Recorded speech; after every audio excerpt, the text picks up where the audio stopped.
to talk about same thing, sines, cosines, tangent in chapter 14. And so we got a few more things that we need to commit to memory. It's just a couple of formulas, and it's really not too bad. There's one really tricky part to this lesson.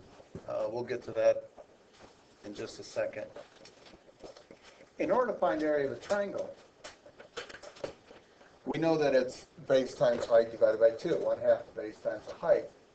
But if we don't have that information, for instance, this triangle we have on the board here, we don't have the height.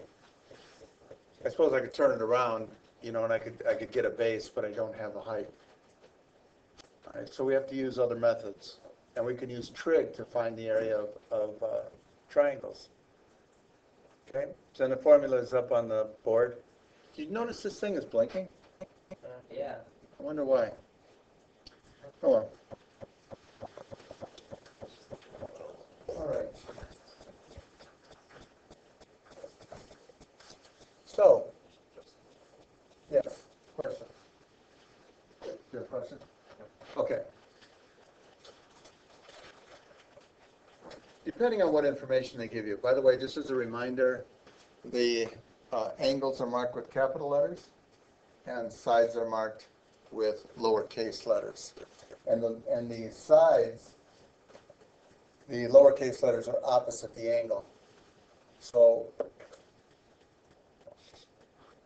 now what happened there? Let's try this again.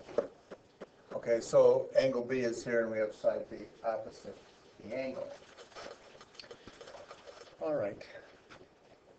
So, in order to find the area, by the way, notice they use K for area instead of the letter A, so that we're not confused. Usually, triangles are lettered A, B, and C, so we don't get the A's mixed up.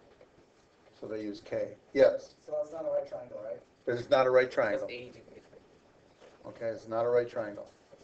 So let's use the information we have here. And we have to pick one. So let's use, we have side B, we have side C. So let's use this middle formula. In order to find the area, it's 1/2 side B times side C times the sine of angle A. Well, let's see. I've got two angles up there.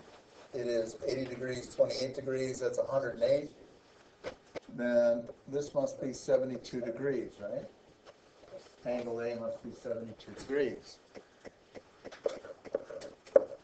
And that's really all we have to do. We go to our calculator, making sure that our calculator is in degrees.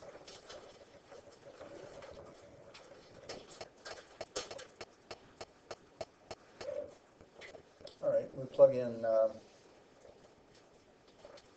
1/2 times 4 times 8.4 times sine of 72. And I get, well, let's round it to the nearest 10th. And so the area here would be 16.0. And that's the area of this triangle. Pretty easy. Figure out what they give you. Figure out which formula you're going to use based on the information they give you. And then plug it into a formula. Any questions on that? All right, that's the easy part. If K is equal to the top one, the middle one, and the bottom one, what must be true then of all these three formulas? They equal one another, right? So that 1/2, let's go in alphabetical order, 1/2 BC sine of A equals 1/2 AC sine of B, and that equals 1/2 AB sine of C. These are all equal one another. So let's do a little algebra on it. Let's multiply everything by 2. I'll get BC sine A equals AC sine B equals AB sine C.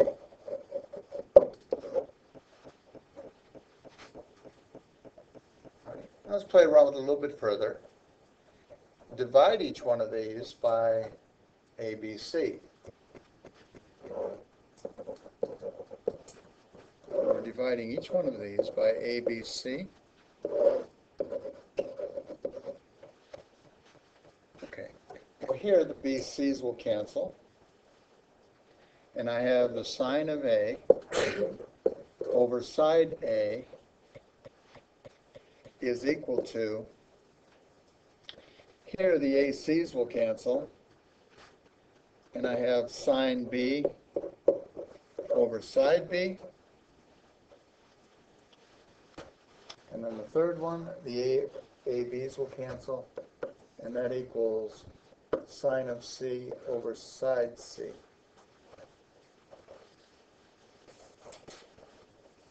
Now that ratio is called the law of sines. It's the law of sines. And that gives us a way to solve triangles.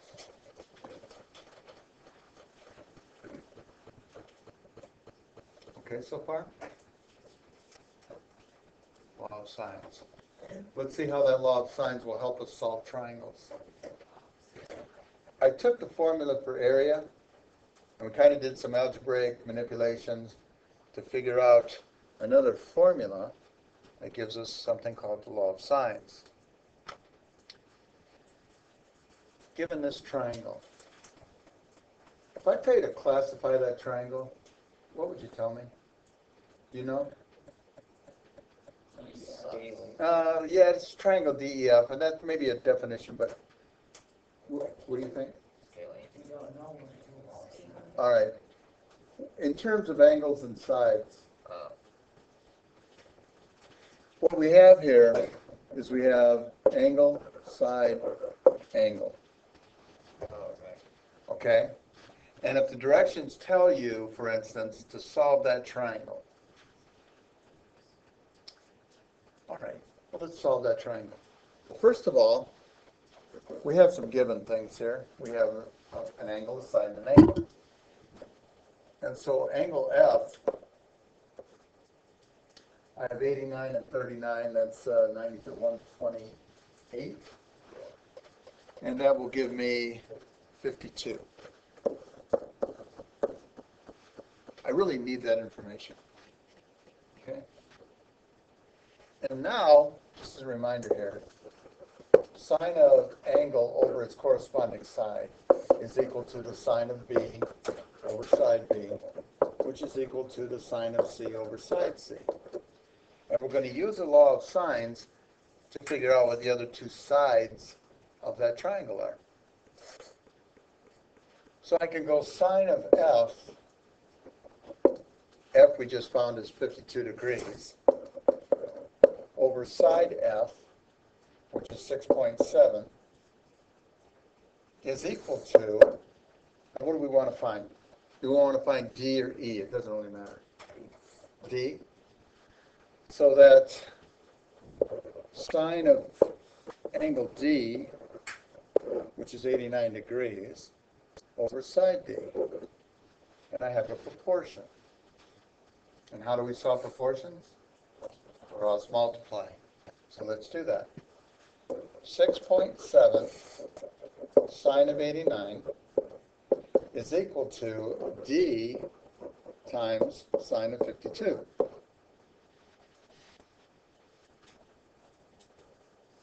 And dividing both sides by sine of 52, I have 6.7 sine of 89 degrees over sine of 52 degrees.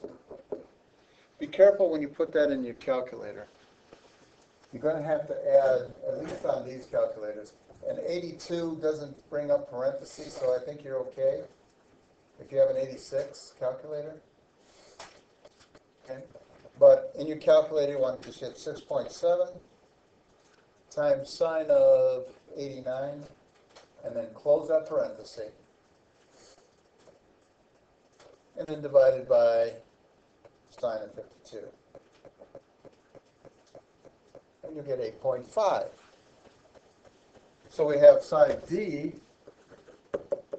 8.5.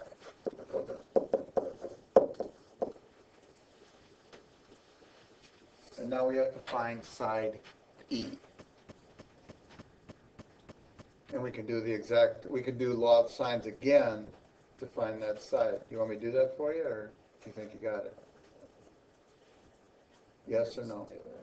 Yeah? All right. So that means that the sine of 39 over side E, which is what we want, is equal to, let's use a ratio that's given. Let's use sine of 52 over 6.7. And we do that again. Multiply. So that's 6.7 times sine of 39 degrees is equal to E times sine of 52 degrees. And we'll divide both sides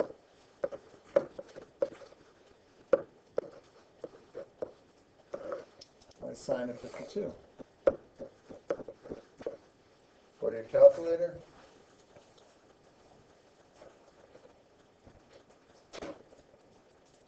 And 6.7 times sine of 39,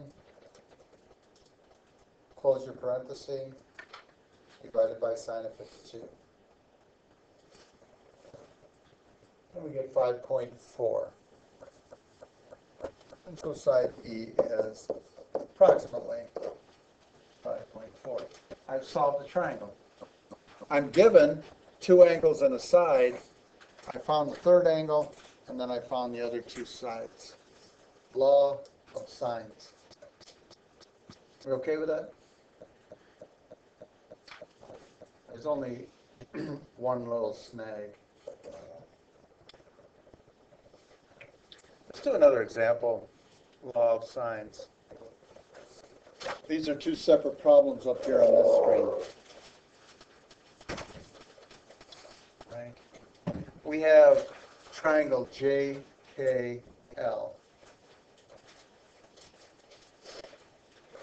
Classify the triangle. I'm given two angles and a side. Angle, angle, side. And I think it's side, angle, angle, isn't it? How do you tell? What do you go on? Well, I think it's proper to write side, angle, angle. Why is that? It's like an order, Like an order, yes. What's the difference between side angle and angle side? In the order that it's given. You have two angles and a side. So it doesn't kind of restart that. Yeah, if you start side angle, I don't think it matters. It doesn't matter? It doesn't matter.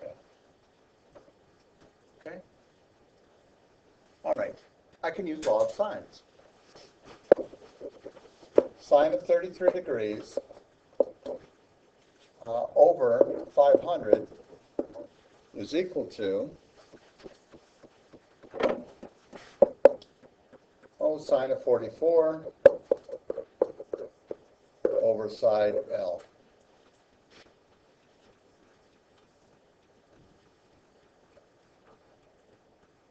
Okay. And then we can go ahead and solve. So we can use law of sines for angle, side, angle, or angle, angle, side. Okay. We just do two angles to the side. Yes. However, I'm sure you remember from geometry that if we're given side, side, angle, two sides and one angle, that this is the one that's different. Right? And we're going to call this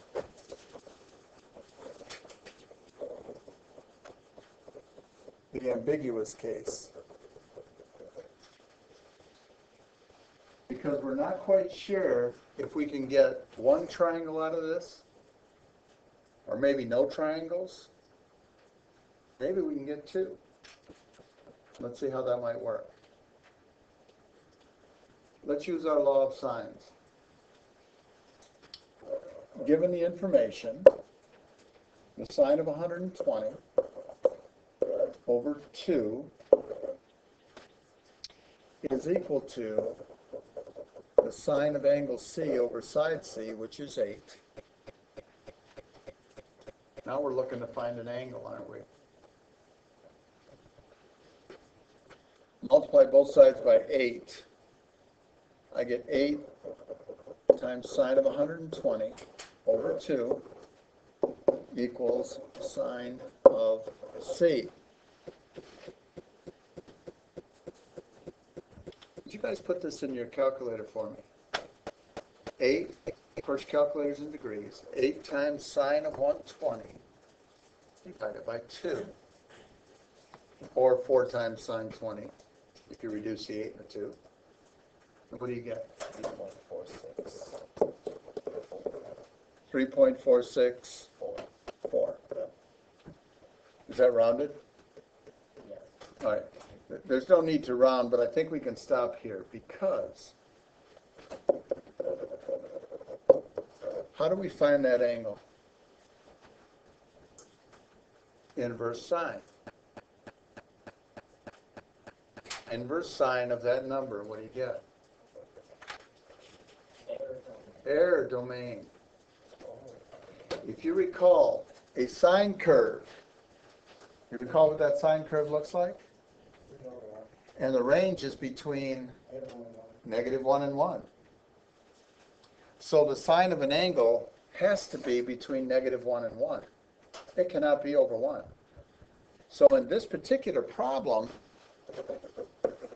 there's no triangles that we can have with those dimensions.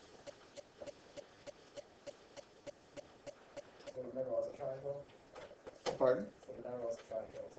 Yes, you cannot have a triangle with those dimensions. Here's what it might look like. You might have,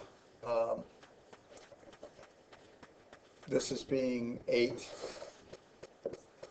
Then you have 120 degrees here. And it would look like that. It can't go all the way across. We're not going to be able to have a triangle with those dimensions. All right? Using law of sines, if you get that error message, error domain, it means that you cannot have a triangle with those dimensions. All right? All set with that? All right. Given side angle. Right now I know it's an ambiguous case. Maybe I'll get a triangle, maybe I won't. Let's take a look at this one. Well, the sine of 28 degrees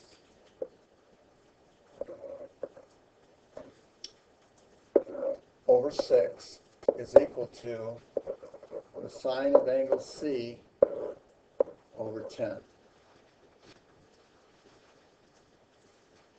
Multiply both sides by 10. I have 10 sine of 28 over 6 equals sine of what angle? So we go to our calculator.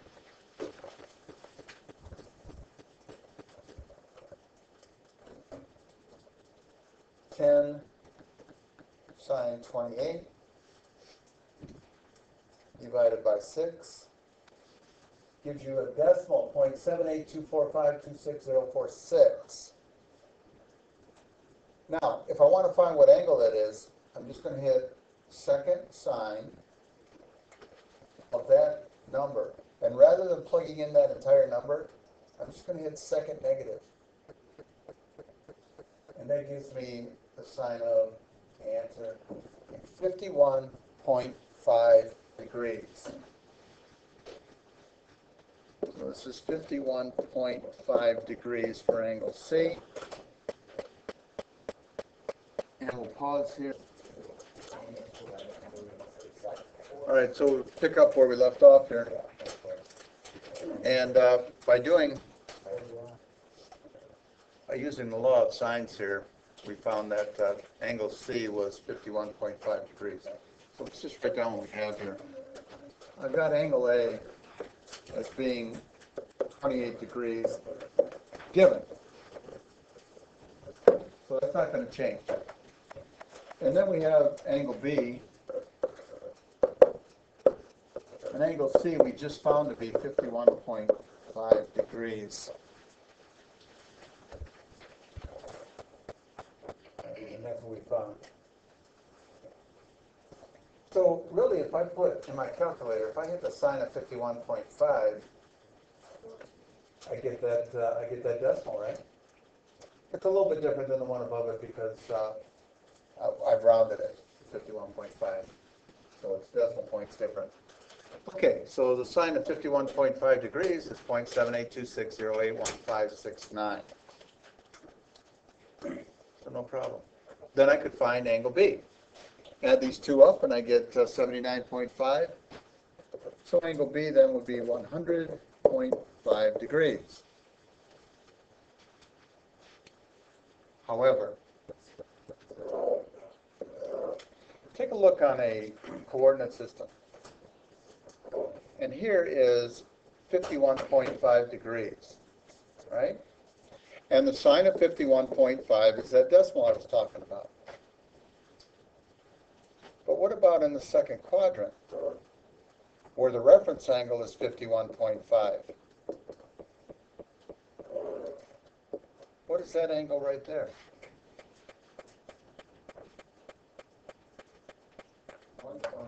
128.5. How do I know it's not? How do I know that angle C is not 128.5? Because if I went to my calculator and I typed in sine of 128.5, I get the same decimal. So how do I know? Well, the answer is you don't know. So angle C could be 51.5, or it could be 128.5. And if that's the case, then angle B would change, wouldn't it? And angle B then would be, let's say 128.5 plus 28 is 156.5. So this would be 23.5.